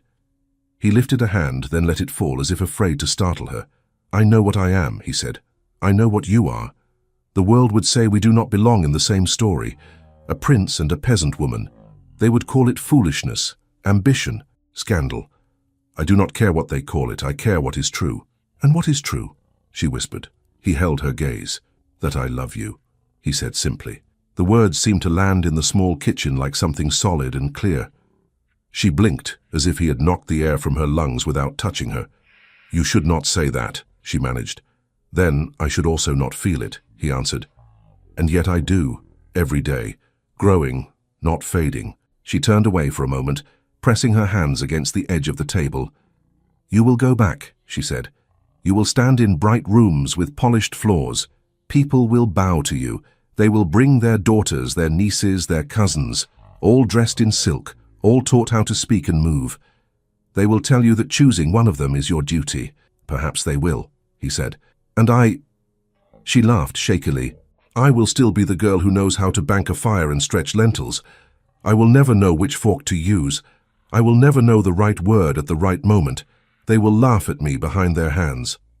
I do not want their hands, he said quietly. I want yours. She looked down at her fingers. Rough, calloused, stained. These? She said. Yes, he replied. Those. He took one of her hands in both of his, gently, as if asking permission rather than claiming. I do not ask you for an answer now, he said. I know what I ask is heavy. I will soon have to return and face whatever waits. When I do, I must speak of bread and laws and peace. But beneath all that, there will be another truth, that I left the forest not only owing my life to you, but giving my heart to you. She closed her eyes for a moment. I do not know if I can follow you into that world, she whispered. It frightens me. I understand, he said. Truly, whatever you choose, I will be grateful for every moment we have had. You gave my children safety. You gave me clarity. You owe me nothing more. She opened her eyes and looked at him. You say you love me, she said. Yes, he answered. Then do not make decisions for me, she said. Do not decide what is too heavy for me to carry. I have carried wood and water and debt all my life. I am stronger than I look. He smiled a little uncertainly. I will try not to underestimate you, he said. Good, she replied. For a while they stood in quiet, his hands still gently holding hers, the fire crackling softly in the hearth. Finally, she spoke again, her voice very low. I do not know yet what my answer is, she said. To the life that waits, to the eyes that will watch. But I know this. When you say you love me, I believe you. And that frightens me more than anything. Because when I look at you with your children, with your worry, with your foolish ankle, I feel something I have no name for. He waited, hardly daring to breathe. Perhaps, she whispered, it is the same thing you feel. A slow, profound relief spread across his face. That is enough, he said. For now, that is more than enough. She squeezed his hands once, then gently pulled away. Go to bed, Louis, she said softly. Tomorrow you will speak again with your tutor about when to return. And whatever you decide, we will face it when it comes. He nodded. Will you sleep? He asked. Eventually, she said. I have much to think about. He hesitated, then leaned forward and pressed a light kiss to her hand, just above her knuckles. A simple gesture, wordless but full. Good night, Elise, he murmured. Good night, she replied. When he had gone, she sat for a long moment in the quiet kitchen, her hand still tingling where his lips had touched it, knowing that whatever waited outside that small house, the path ahead was no longer only his to walk. The morning after Louis's confession, the house felt different. The walls were the same, The tutor's footsteps sounded the same on the old boards. The twins still woke too early, arguing sleepily over who got which cup. But under all that, something quiet and new stretched between Louis and Elise. He came into the kitchen with his hair still damp from washing and a cautious hope in his eyes. She stood by the hearth, stirring a pot, very aware of him, though she didn't look up right away. "Good morning," he said. "Good morning," she answered, and the simple words carried everything they had not yet said. Before he could speak again, the tutor stepped into the room holding a folded letter. "I have been searching for you," he said to Louis. "Well, the messenger has been, at least. I merely opened the door." Louis straightened. "A letter?" he asked. "From whom?" "From those who pretend to be in charge while you hide in my kitchen," the tutor said dryly. "It bears the royal seal and too much wax." He handed it over. Louis broke the seal with steady fingers and scanned the lines. His expression shifted from tension to brief relief, then to a serious calm. "What is it?" Elise asked, setting the spoon aside. "They ask me to return," he said, "not as a prisoner, as a necessary voice. They speak of restoring order, of reassuring the people, of proving that no one has vanished." "Is it a summons?" the tutor asked. "Or a plea?" "A little of both," Louis said. "They try to sound commanding, but the ink betrays their worry." Elise wiped her hands on her apron. "Will you go?" she asked. "Yes," he said at once. "I must. Hiding here while others decide my fate and the fate of the kingdom would be cowardice." The tutor nodded once, satisfied. "Good," he said. "I would have dragged you there myself, if you hesitated." Louis smiled faintly and then looked at Elise. "I will not go alone," he said. She blinked. "You must," she replied. "They did not ask for me." "They did not ask for you," he said, "because they do not yet understand how much they owe you. But I do, and I do not intend to walk back into that world as if these days never happened." The tutor cleared his throat. "It may be complicated," he said carefully, "bringing a peasant woman and 2 small children into rooms where every chair has a history." "Let the chairs learn a new one," Louis said. He turned back to Elise. "Come with me," he said simply. "You and the children. I will not pretend the city is easy. It is noisy and sharp and full of eyes, but I would rather face it with you than without you." She leaned back against the table, searching his face. "And what would I be there?" she asked. "Your secret? Your guest? Your shame?" "You would be the woman who saved my life," he said. "The one whose words change how I speak. The one whose presence I need if I am to be anything better than I was." Her throat tightened. "The people there will talk," she said. "They will call me names they do not dare say to your face. Their whispers will not feed them," he replied. "Their bread will come from decisions we make. If I am to speak of fairness, I must be willing to live it, even in my own house." The tutor nodded approvingly. "At last, a student who listens," he said softly. Elise hesitated. "I do not know if I am made for halls and titles," she said. "I know how to walk in forests, not on polished floors. Then we shall lay carpets that welcome forest feet," Louis answered, a smile touching his eyes. She laughed in spite of herself. "You make everything sound simple," she said. "It is not simple," he replied. "It is very hard. That is why I ask you, not command you. If you say no, I will still go. I will still try to change what I can, and I will still owe you more than I can ever repay. But I will carry an emptiness with me, that is the truth." He did not step closer. He simply waited, letting her choice be free. Claire padded into the room, rubbing her eyes. "Are we going somewhere again?" the little girl mumbled. "I heard you say go." Louis bent to pick her up. "Perhaps," he said. "Would you like to see a big city someday, with tall roofs and many windows?" Claire's eyes lit. "Will there be bread?" she asked. "Yes," he said, "and more soup." She looked at Elise. "Will you be there?" she asked. Elise's heart gave a soft, painful twist. "I do not know yet," she said. Henri appeared behind his sister, clinging to the door frame. "I do not want to go anywhere without Elise," he announced solemnly. "She knows how to find paths." Louis met Elise's gaze over the children's heads. He said nothing, but she heard him anyway. She exhaled slowly. "If I say yes," she murmured, more to herself than to them. My life will never be the same. If I say no, my life will never be the same either. She lifted her chin. Very well, she said. I will go, but on one condition. Lewis's eyes brightened. Name it, he said. So you will not hide me, she said. If anyone asks who I am, you will not say a servant or a nurse or a kindness along the road. You will say my name, clearly. He smiled, the kind of smile that carried both joy and resolve. I swear it, he said. The journey to the capital was nothing like the frantic flight through the forest. This time, they traveled in a plain but sturdy carriage sent by the council, with 2 quiet horses and a driver who never once lost his nerve. The tutor came with them, grumbling about the bump in the road and then telling stories to the children to keep them still. Elise sat by the window, watching fields and villages slide past. Each bend in the road brought them closer to a world she had only ever heard about from others. Are you afraid? Louis asked once, speaking softly so the twins, dozing between them, would not wake. Yes, she said honestly, but I am also curious. That is a good sign, he replied. Fear alone makes people close their eyes. Curiosity keeps them open. And you? She asked. Do you feel like a prince returning home? Or a boy summoned to explain his mischief? He laughed. Both, he admitted. I left in confusion. I return with witnesses. It changes everything. When the city finally appeared on the horizon, it rose not like a fairy tale, but like a mass of roofs, chimneys, towers, and narrow streets. Closer, she smelled bread baking, heard the murmur of crowds, the clatter of wheels on stone. The carriage did not roll through cheering crowds.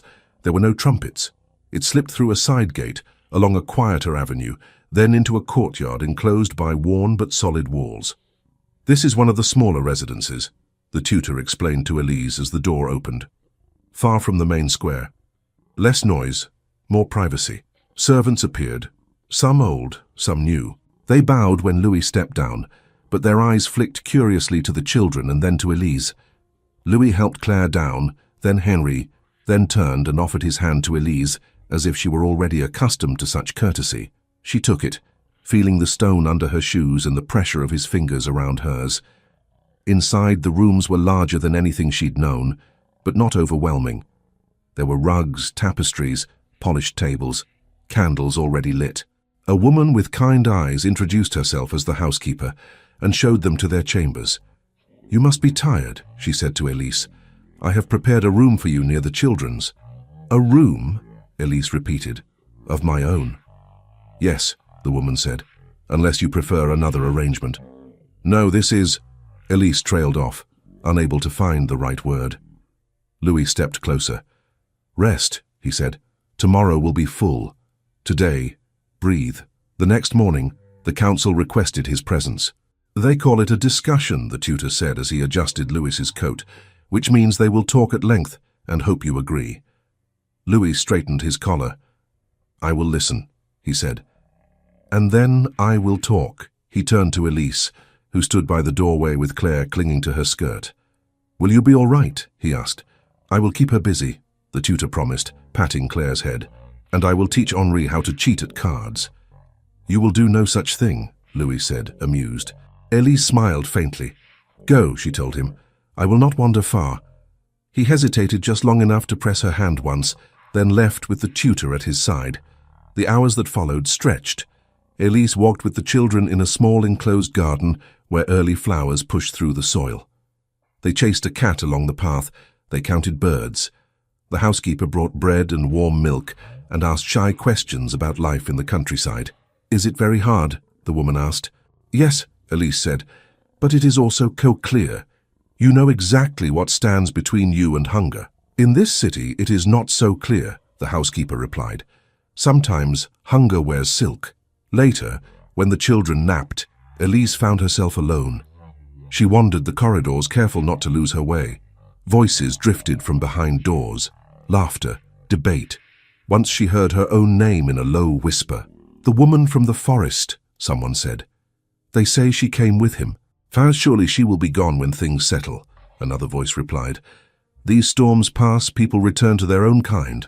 She stepped back into a shadow until the speakers walked past, not noticing her. Their words stung, but they were not unexpected. She went to a small balcony that overlooked an inner courtyard. The stone was cool under her hands. She looked up at the sky, needing something open above her. She thought of her cabin, of the forest path, of the little clearing that had once been her entire world. Now she stood in the center of a web of power she could barely understand. "Are you regretting your condition?" a voice asked behind her. She turned. The tutor leaned against the doorway, watching her. "Which one?" she asked. "Being here, or asking him to say my name?" "Both," he said calmly. She shook her head. "No," she said. "I regret only that I cannot disappear when I wish. In the forest, if I did not want to be seen, I stepped behind a tree. Here there are no trees. There are curtains," he said. "And sometimes honesty serves better than hiding." "How did it go?" she asked. "The discussion," he sighed. "As expected," he replied. They greeted him with concern and relief. They asked many questions. Some wanted to blame the coachman. Some wanted to blame the men on the road. Some wanted to blame the times, he added with a small snort. No one wished to blame themselves. "And Louis?" she asked. "He listened," the tutor said. Then he spoke. He told them of the forest, of walking with the children in his arms, of sleeping in a peasant's cabin. He spoke of you. Her heart jolted. "Of me?" she echoed. "Yes," he said. "He did not name you at first, but he spoke of a woman who knew the weight of taxes, who had no shield but her own stubbornness. He said that while he lay under her roof, he understood more than any report had ever taught him. He challenged them to write laws not only for those in chairs, but for those who carried water." "And they listened?" she asked, hardly daring to believe it. "They could not ignore him," the tutor replied. "He is, after all, still the prince." And he returned not demanding punishments, but requesting changes. That unsettled them more than anger would have. "What changes?" she asked. "Less harsh collections," he said. "Clearer records. Men like your collector will have less room to twist fear into profit. It will not fix everything, but it is a beginning." She gripped the balcony rail, dizzy with the thought that words said in her small cabin might now be moving ink on paper in these large rooms. "And now?" she whispered. "Now," the tutor said. "He asks for you." She turned. "For me?" she repeated. "Yes," he said. "He wishes you to be present when he speaks again this afternoon. He has something planned." Her stomach fluttered. "What has he done?" she murmured. The tutor's eyes softened. "Something reckless," he said. "And entirely himself." The great hall they entered later was not the largest in the palace, but it was still more space than Elise had ever seen indoors. Tall windows let in pale light. A long table stood at one end, surrounded by men with serious faces and women in elegant gowns. When she stepped through the door with the tutor and the children, conversations faltered. Heads turned. She felt their eyes slide over her simple dress, her calloused hands, her worn shoes polished as best as the housekeeper could manage. Heat rose to her cheeks. Louis stood near the far end, speaking quietly with a small cluster of counselors. When he saw her, he broke away at once and came toward her, not caring who watched. He bowed slightly in front of everyone, as if she were a guest of honor. "Mademoiselle Elise," he said warmly, "thank you for coming." She inclined her head, unsure how deep to go. Her knees felt unsteady. "You asked for me," she said. "Yes," he replied. "Today I intend to speak of the future.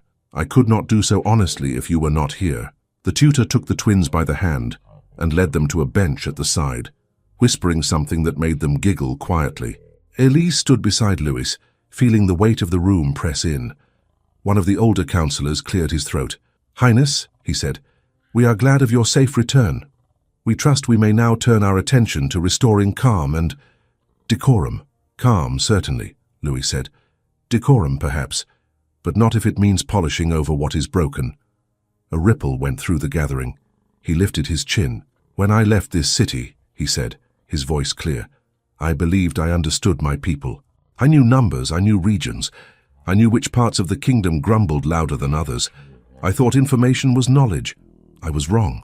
He glanced briefly at Elise, then back at the hall. "In the forest, I learned something else," he went on. "I learned what it is to stand with nothing but two small children in your arms and no guarantee of a roof. I learned how fragile lives are when decisions made in rooms like this reach them. I learned that courage often wears rough hands. Several faces shifted, uneasy. My time hidden was not wasted, he continued. It opened my eyes, and it brought me into the home of someone who has come to mean more to me than all the titles you can list beside my name. Murmurs rose. Elise's heart thudded painfully. Louis lifted a hand and the whispers faded. Before we speak of policies, I must speak of her, he said. Her name is Elise. She is not a duchess or a marquise. She's a peasant woman who lived alone in a forest cabin, paying more than her share for bread. She had every reason to close her door to strangers. Instead, she opened it to me and my children, without knowing who we were. She sheltered us, fed us, and scolded me when I deserved it. A few reluctant smiles appeared. She showed me, he said, that nobility has nothing to do with birth and everything to do with character. The older councillor shifted in his seat. Highness, he began carefully, gratitude is admirable. We all respect... Louis cut him off, gently but firmly. I am not finished, he said. He turned to Elise fully, in front of everyone. You asked me not to hide you, he said, his voice soft for her, yet echoing in the hall.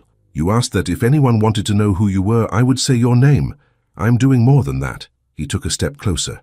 I have spoken to these men of reforms, he said, of kinder collections, of clearer laws, of ways to ease the weight on those who carry the kingdom on their backs. Some will happen quickly, some will take time, all of them will be fought over. But there is another decision that is mine alone.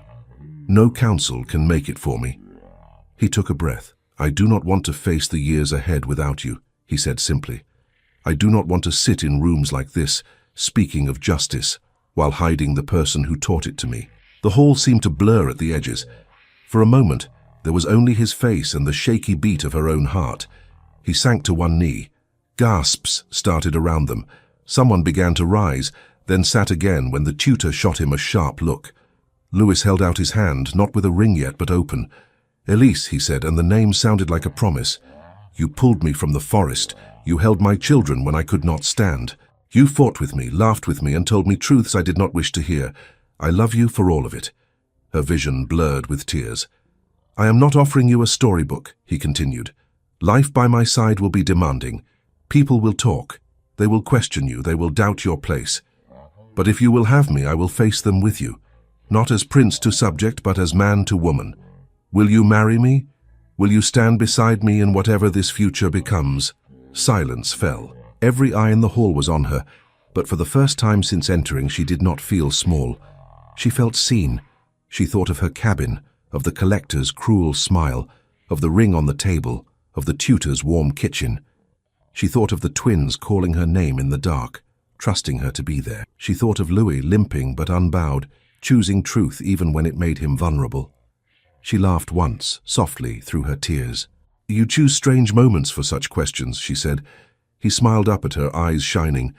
I am a strange man, he replied. She took a long breath. I am afraid, she said. Afraid of their eyes, of making mistakes at a table like this, of forgetting which spoon to use and hearing them laugh. Use whichever spoon you like, he said. I will do the same, and we will confuse them all. A few startled chuckles rose around the hall. He extended his hand a little more. I cannot promise you an easy life, he said, but I can promise you a shared one. She looked down at him. At the future he held out, not as a command, but as an invitation. You told me not to let you carry things alone, she murmured. It seems unfair to take your heart and then leave you to hold it by yourself. She reached out and placed her hand in his. Yes, she said clearly. I will marry you. The hall erupted.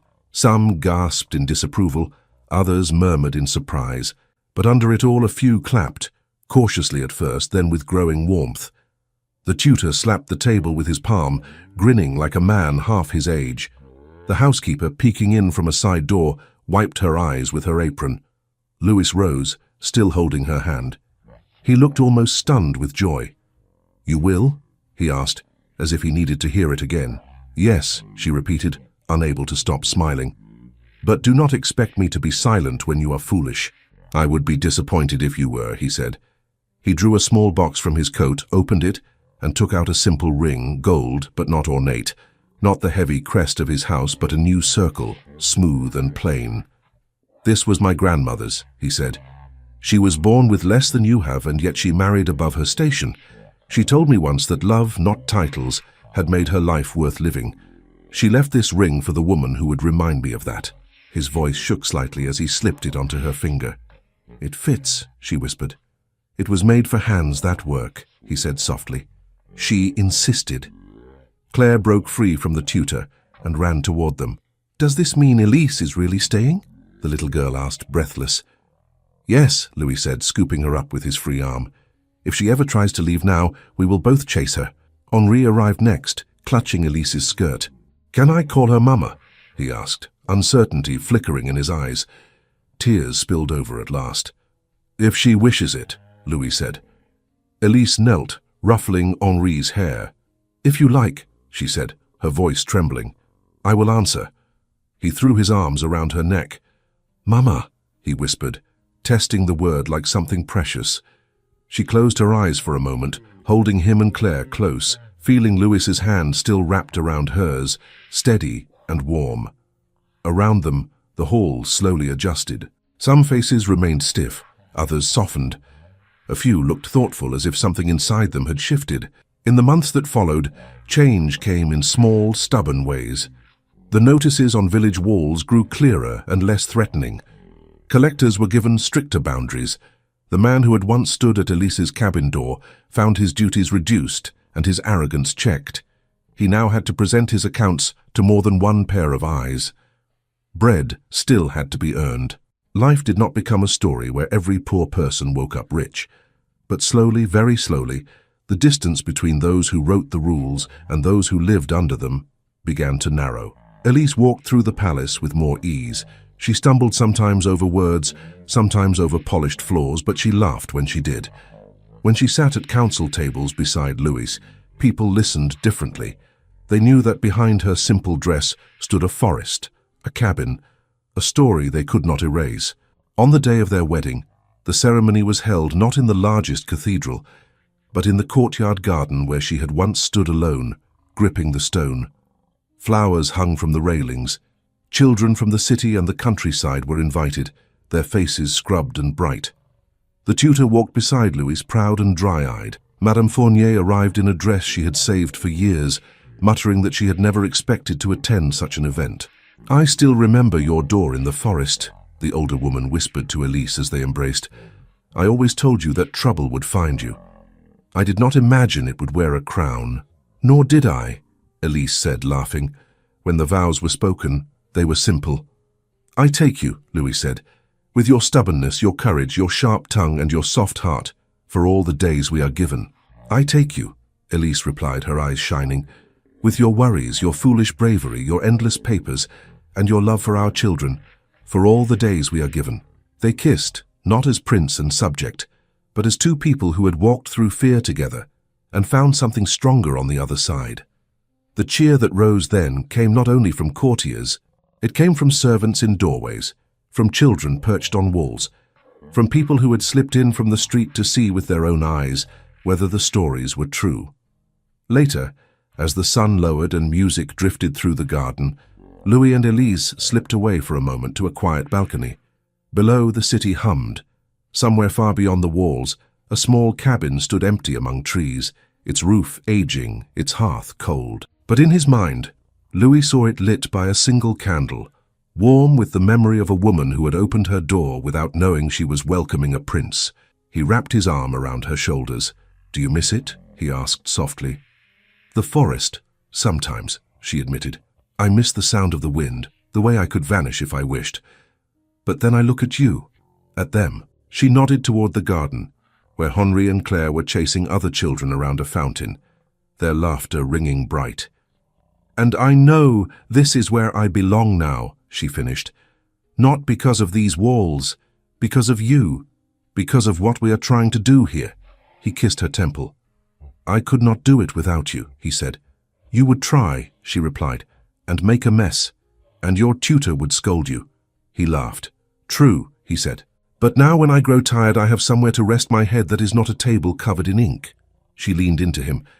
"And I," she said, who once thought my life would be nothing but wood and worry, have learned that sometimes in the middle of fear, something unexpected appears. A man carrying 2 sleepy children, a chance to change more than my own hunger. He looked at her, his eyes full. "Do you ever wonder why it was you who found me that day?" he asked. "Out of all the people in all the forests of France." She shook her head. "I do not ask why," she said.